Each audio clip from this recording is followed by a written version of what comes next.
Damn, I feel alive. No more stressing out, no more messing around, no more getting by. Ladies and gentlemen, the show is about to begin.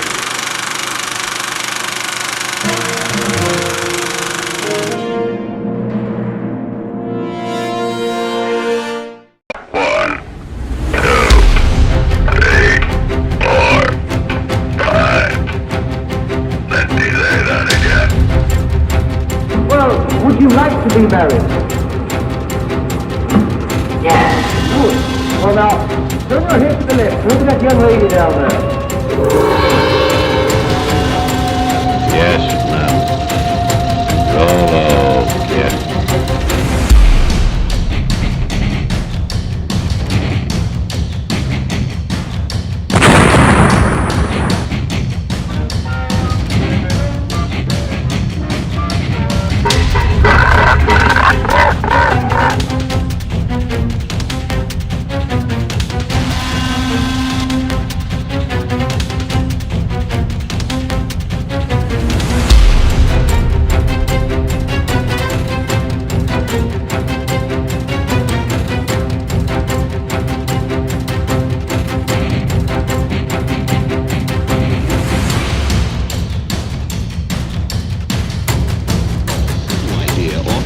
Buried in a complicated design, and a walking machine intended to make life easier becomes a contraption making life more complex.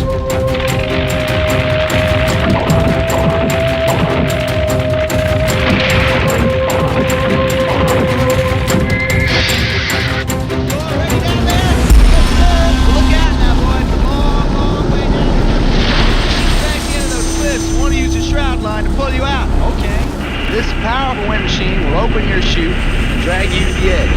Then just step off the ledge and the rest is easy. What if it don't work like you planned? If it lets you down, it'll be a great success. If not, you get a new parachute absolutely free. That's a good deal. Okay, boy. Okay, let's go. Before asking someone to jump from a plane, these chute designers look for a safer testing ground.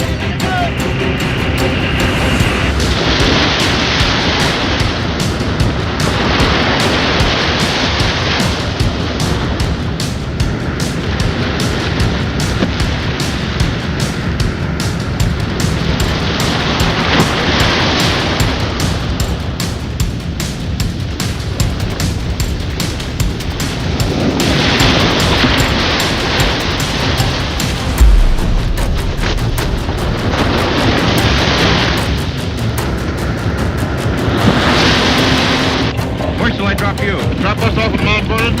Mount Vernon. The air taxi bus offers a modern alternative to the suburban businessman fed up with his daily commute. Hey Joe, have you heard the story about the traveling salesman? What, a new one? Yes, the traveling salesman dropped into a small town one day. When it came down to teaching the finer, more subtle movements of a sport, some inventors really believed machines could teach technique with more precision than a pro. Start the left arm on the way back. Bring one arm through.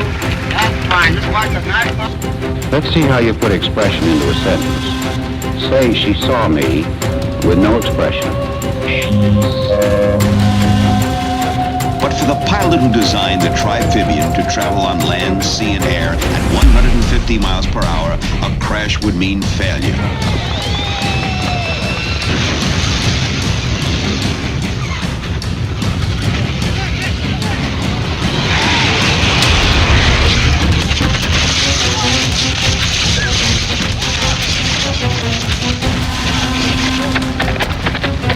This project has not been an exception to the persecution of the experts. David Graham Bell going to jail because he said he could talk over a wire from town to town.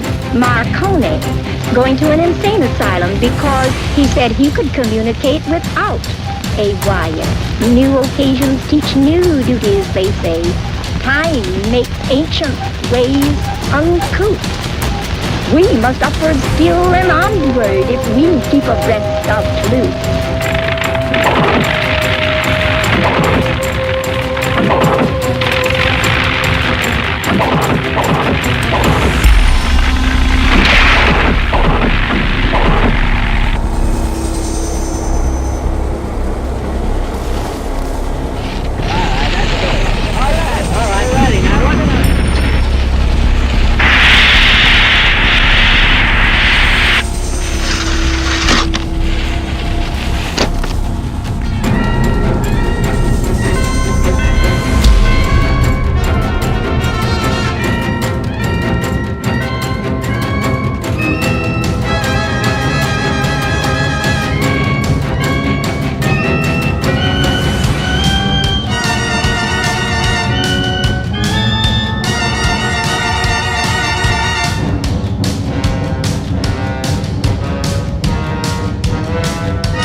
We'll be right back after this short break.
Now, back to our program. As for life in the space age, the appliance industry will continue its lifelong love affair with you, the American homemaker. There'll be new departures that herald even more exciting adventures in homemaking. New freedom from kitchen chores. New horizons in food preparation and home lunch care. Is everything as it should be in the nursery? No need to traipse off there to make sure. So you go ahead with dinner. Mr. Fuller, why a roundhouse? Why not? The only reason houses have been rectangular all these years is that that is all we could do with the materials we have. Now with modern materials and technology, we can apply to houses the same efficiency of engineering that we apply to suspension bridges and airplanes. Refrigerator doors that open and close by push buttons. Kitchen cabinets electrically raised and lowered by a wave of the hand. For example, right now, I think I'd like a can of frozen orange juice.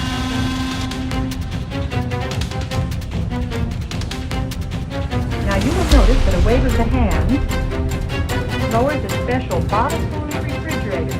Ventilator on top can induce a complete air change every 6 minutes. Air conditioning and heating cost only a quarter as much as in an ordinary house. Here is the living room. Its window is 40 feet long. It is like a real fun thing. There's a closet you can see into. The clean suits and dresses just as clean and wrinkle-free as new. There's a shower with an air curtain and a steam fan. And it's up with a water circulator. That's very relaxing and healthy too, your father says. use of features that may be standard in 10 years or so. A look at the future. Looks good, eh? Is an imaginative glimpse into the future. A Hollywood view of the year 1960. We'll see some rather startling things, some of which may be commonplace by then. Here we go, to the city of the future. It's 1960, remember? And we're visiting the home of Mr. and Mrs. Ames, who might be your neighbors or mine. Hi, first. Hi, Danny. Hello, second. Hello, darling. Hey, Mom, I'm hungry. What have we got for dinner tonight? We're having sirloin steak broiled in butter. Steak, steak, steak. Every night the same thing. Can't we ever have anything else?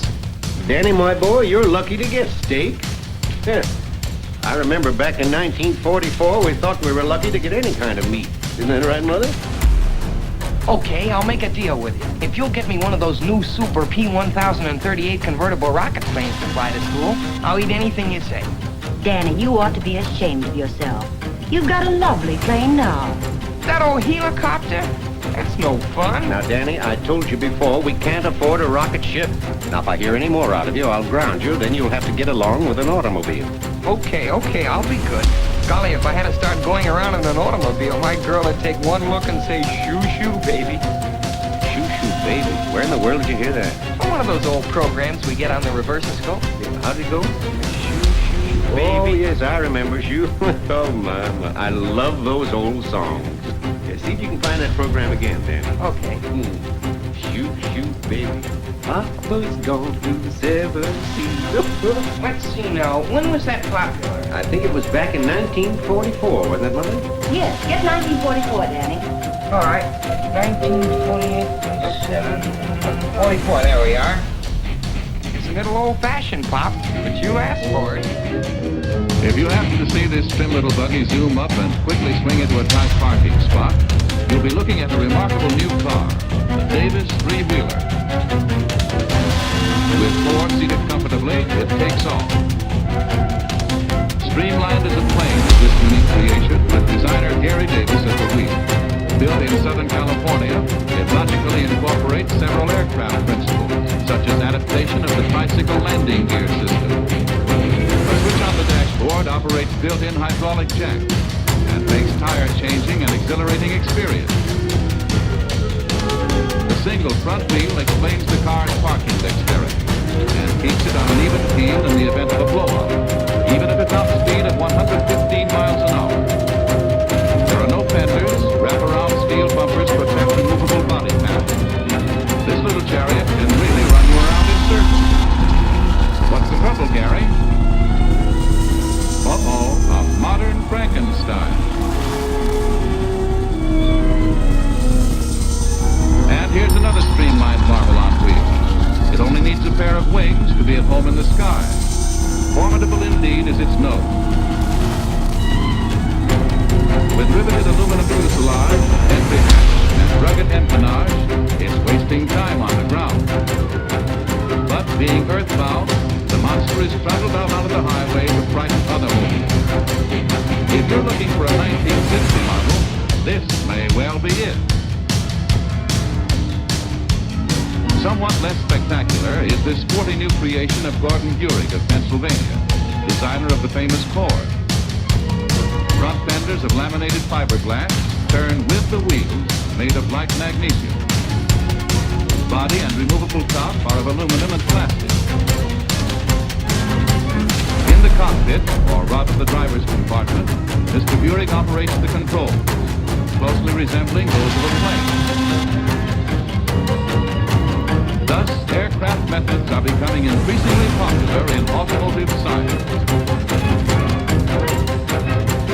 There's a lot of action over here. She's mopping up with a towel to get the water some of the dishes. She dried a few minutes ago. That water in the pan is an awful messy looking sight, folks. I wish you could see it. It's assembling the entire operation. The dishwasher will use a total of only 15 quarts of water, which is a lot less than Mrs. Drudge used. Hurry, Mrs. Drudge, before it's too late. That water's coming out very fast. Too late. There's the last drop of water, folks. The contest's over in exactly 7 minutes and 58 seconds. In that time, Mrs. Martin has washed 50 dishes and 40 pieces of silverware. Well, it's all over, Mrs. Drudge. You may as well rest now. As I said before, ladies and gentlemen, this contest is going to be scored on 3 counts. First, the time it takes to do the dishes. Unquestionably, Mrs. Modern wins on that score. Second, the cleanliness of the dishes. They are clean, they are dry, and sparkling. They do honor to any woman's table, so Mrs. Modern wins point number 2. Her dishes are certainly clean. And now, point number 3, the condition of the contestant. Mrs. Modern looks as fresh and neat as when she stepped into the ring. Now, Mrs. Drudge, well, I'll have to leave that to you. And so, ladies and gentlemen, I give you the winner, Mrs. Modern. Beautiful kitchen. Needed.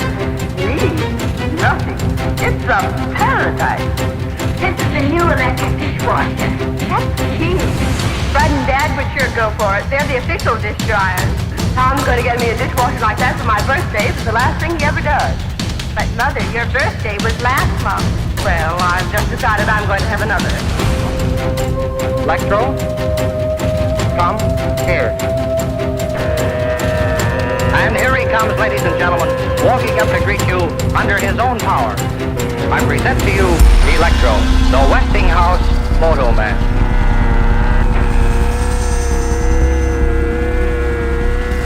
Stop.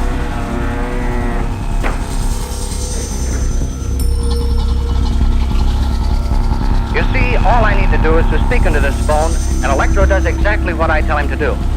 Sometimes.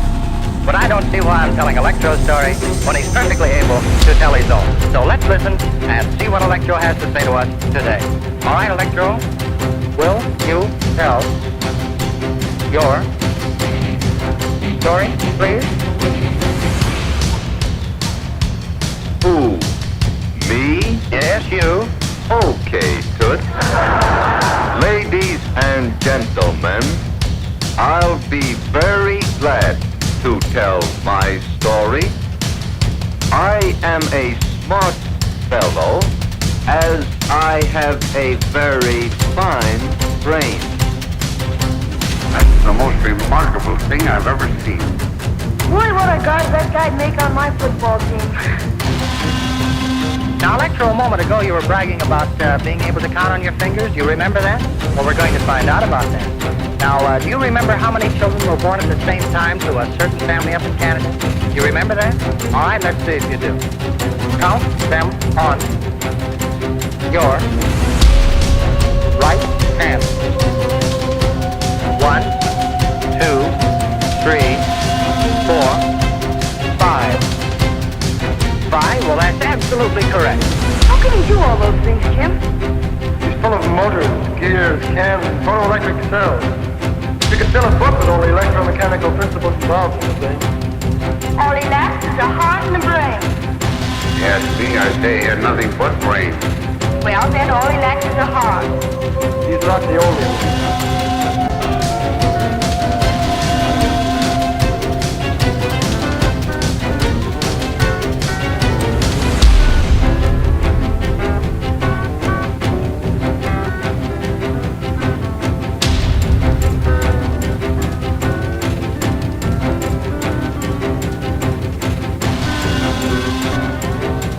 The past is black and white. The first decades of this century are black and white. My own childhood is black and white.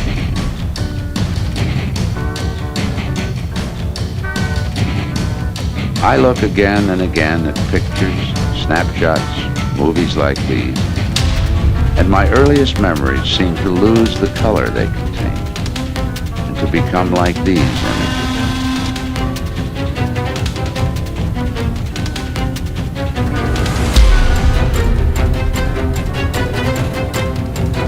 I remember the year in which the world began to change.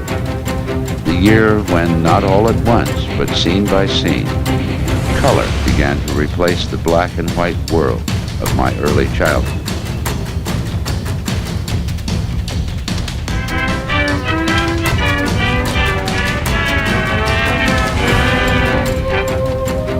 I first heard about the New York World's Fair a long time before it opened. I heard about it in the newsreels. You often saw strange things in newsreels then. One week it was this man, Grover Whalen, president of the New York World's Fair Corporation. And what he was doing was preparing to bury that streamlined bomb sort of thing deep in the ground of Flushing Meadow, where it was to lie unopened for 5,000 years. The contents of the time capsule give a much truer picture of American civilization than we have of the peoples of 5,000 years ago who were unable to preserve for posterity the record of their aims, inventions, and accomplishments. It was the time capsule of the Westinghouse Company, and it was the first time capsule I had ever heard of. They were putting in scientific texts and books reduced onto microfilm, and messages from our time written by Thomas Mann and Albert Einstein. There were radio programs, records, and comics, daily newspapers, copies of Life, and a dozen other magazines. There was a Lily-Dash-A hat, a telephone, a pack of Camels, a baseball, and a golf tee. There were eyeglasses, a clock, a Cupid doll, a slide rule and a light bulb, a menu from Child, $1 and change.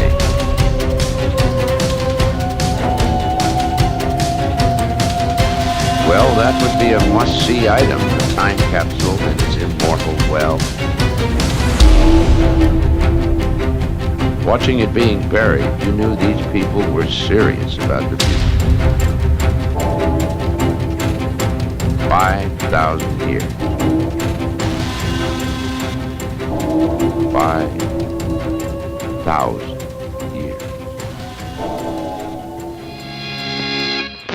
We'll return after these messages. What the fuck are you talking about? What the fuck are you talking about, man? What the fuck are you talking about? What the fuck are you...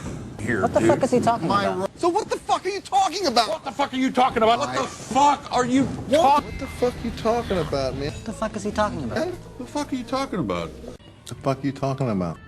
What the fuck are you talking about? The fuck are you talking about? What the fuck are you talking about? What the fuck are you talking about? Now, back to our program.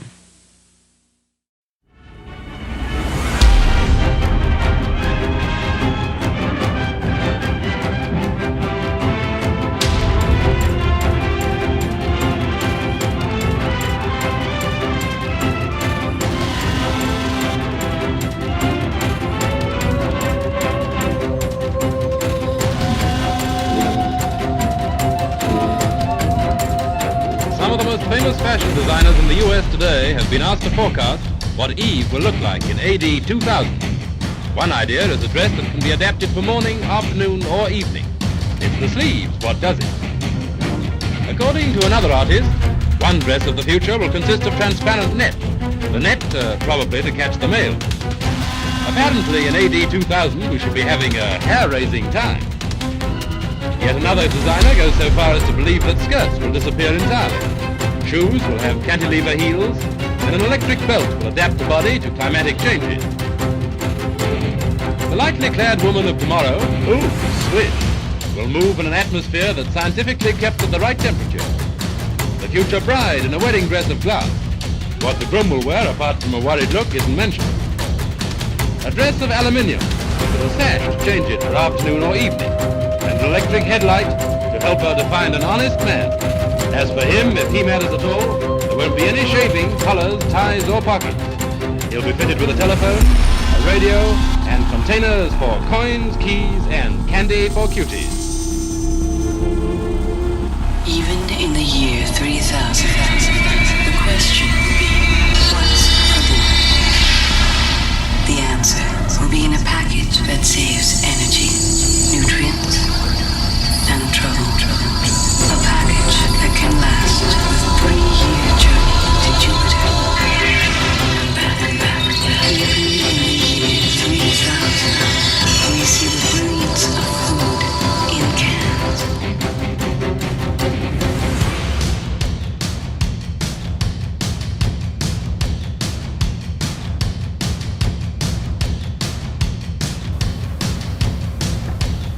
first big pavilion to go up was Russia's marble-clad tower, dominated by a statue everyone would call Joe the Worker.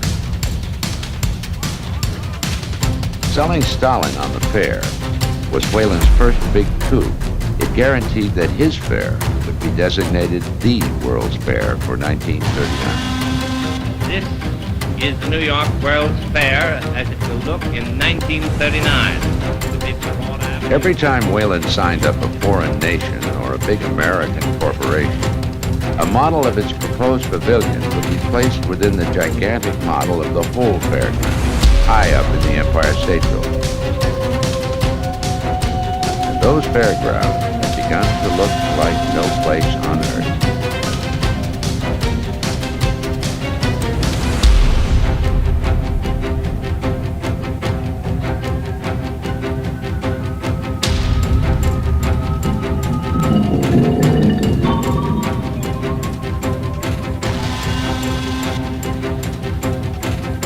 As soon as plans for a World's Fair had been announced, the foremost industrial designers, modernist architects, and social planners in America had seized on it as their great chance. They urged Whalen's Board of Governors to downplay the backward-looking, patriotic anniversary that had been the usual excuse for a trade fair in the past. In fact, the board had already hit on just such an anniversary to celebrate. 1939 would be the 150th anniversary of George Washington's inauguration in New York City. So Whalen brought George to town. He even drew a crowd. Out on the fairgrounds, an immense statue of him by James Earl Fraser was erected, and the whole fair would be nominally dedicated to him.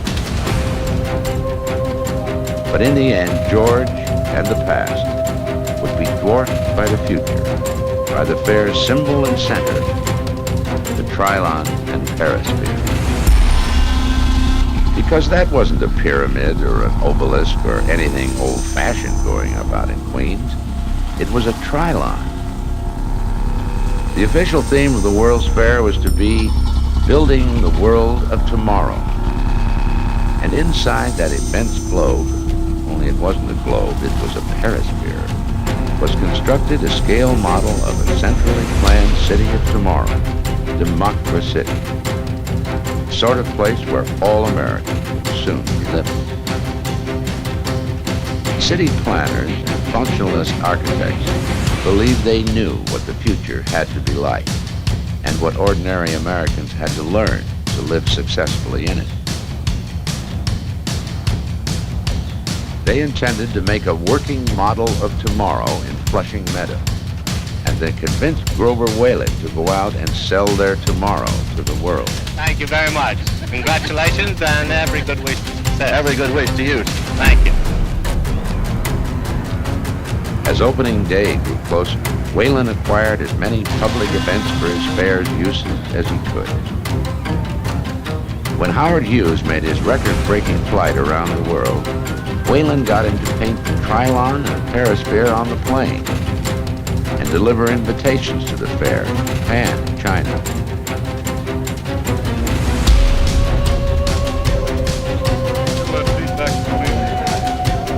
They landed! Whalen got his fair into the newsreels and on the air as often as he could. And he was always ready for a second take. They landed!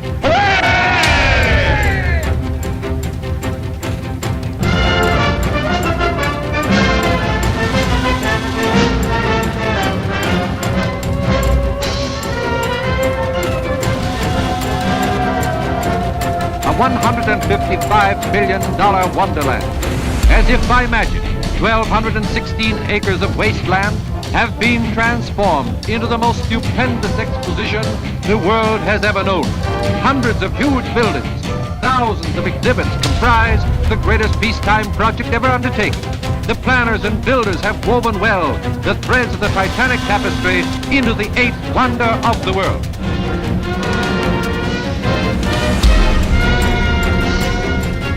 Franklin Roosevelt's opening day speech was covered by every newsreel, but it was also, for the first time, broadcast by the medium of tomorrow.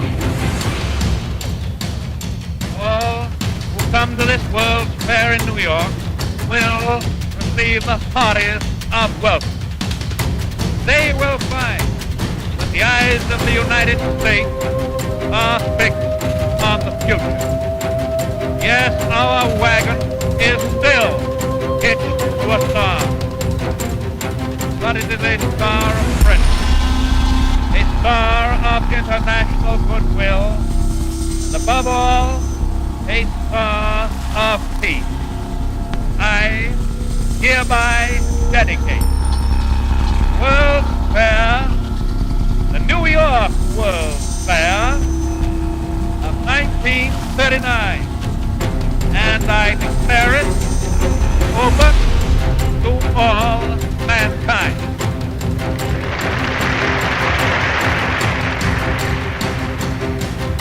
It cost 75 cents to get in, not cheap, and a guidebook cost a quarter. If you could spend $5, you could get a guided tour, including tickets to all the big shows and dinner. You could spend days seeing everything. And it could be you'd never want to go home again.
What the designers had hoped to do was to structure your experience of the future from the moment you entered the gate.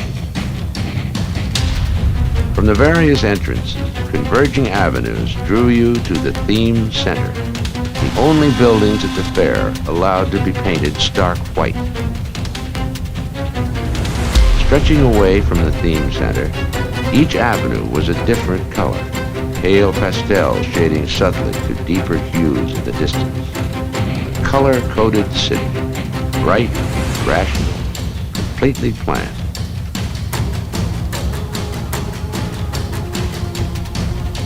Coming down from the Perisphere on that ramp, only it wasn't a ramp, it was a helicon. The first zone you glimpsed was the transportation zone, over across the bridge of wheels. There was the aviation building, like a dirigible entering a hangar. The double prouds of the Marine Transportation Building. There, Ford cars endlessly circled the road of tomorrow. And there, inside the immense General Motors building, the one with the longest line, was the one exhibit everyone knew about, Future Out. That was what I wanted to see first. I loved that fair. It was so clean. Dad said we'd come not just to have fun, but to learn, to get ready for the future. So we bought a guidebook that explained it all. And we chose the transportation zone to start learning in. Only on the way to one exhibit, you were always being caught up by others. All bright, all beckoning. Railroads are on parade in a super roundhouse. largest exhibition building in the fairgrounds. Here, the story of the Iron Horse is portrayed in a historical pageant presented 4 times daily. Every show, every exhibit pulled you into the future. Marking completion of the transcontinental route in 1869. You were continually being shown improvements and progress. 1789, 1939, 2039. Always greater ease, efficiency, frictionless speed.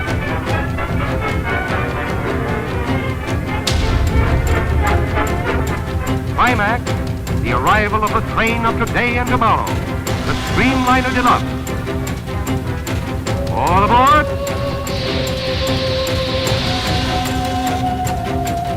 But the whole real future was in the Futurama. I waited for hours on the switchback lines of the General Motors building, inching my way towards the future, thinking about tomorrow. Actually, tomorrow scared me a little. Could I grasp the immense plan expressed in occult symbols all over the fair? Would I be up to tomorrow? It seemed so urgent that tomorrow be dragged out of the future where it lay, peacefully unborn. But why was it so urgent? Why?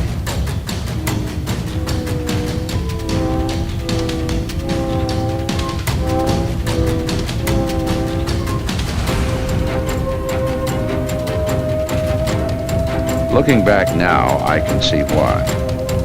And if I had seen this film at the fair, where it was first shown, I might have understood a little then.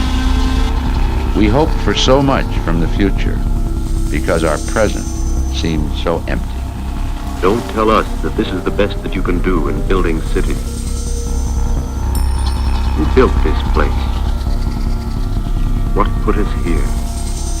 And how do we get out again? We're asking. Just asking. The depression that began in 1929 had never really lifted. Here we were, a mighty nation, our industrial plant intact, our people strong and willing, and millions living on charity or on the streets. Everything shabby, worn out, stalled. Thinking men and women, the Institute of Planners, which made this film, believed that the waste, the frustration, the killing poverty were worse than evil. They were unnecessary. They believed we could rebuild our fallen system so that it served people instead of consuming.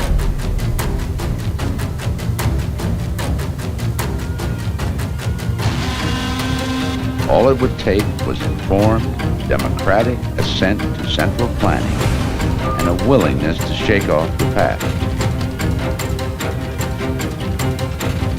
It's here, a new city, ready to serve a better age. You and your children, choice is yours. Actually, this was the new planned town of Greenbelt, Maryland.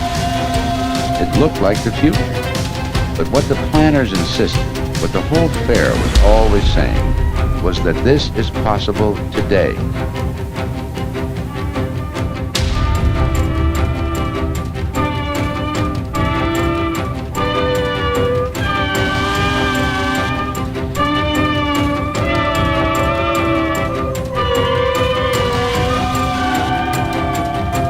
At last, we entered the General Motors Futurama through a narrow clink in that high wall. And you were put into a moving chair, and a voice began to speak with calm certainty. And before you opened a wonderland. 3,000 square miles in scale. A plane ride over an America from which the past, my present, had vanished, seemingly without a trace. And now we see a great river city of 1960. Here is an American city replanned around a highly developed, modern traffic system.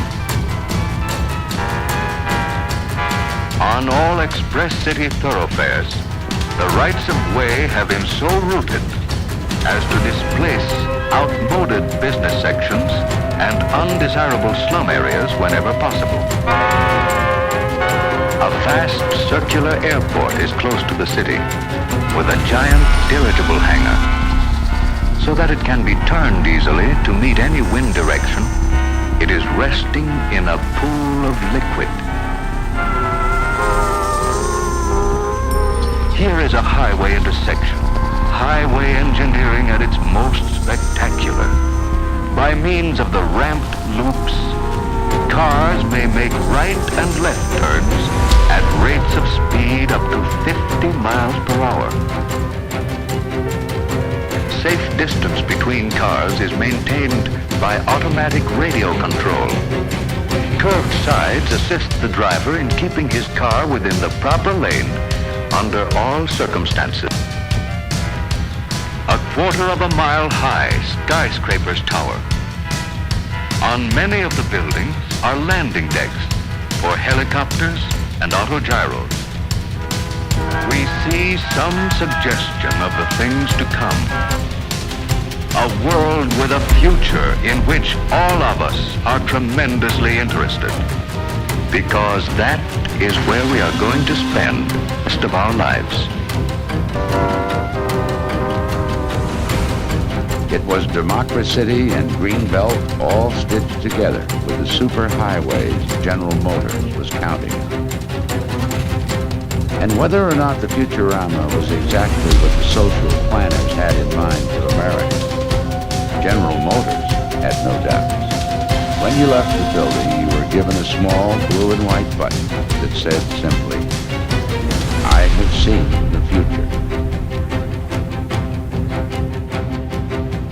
Ladies and gentlemen, you are about to witness the most excitingly different new concept in the history of television.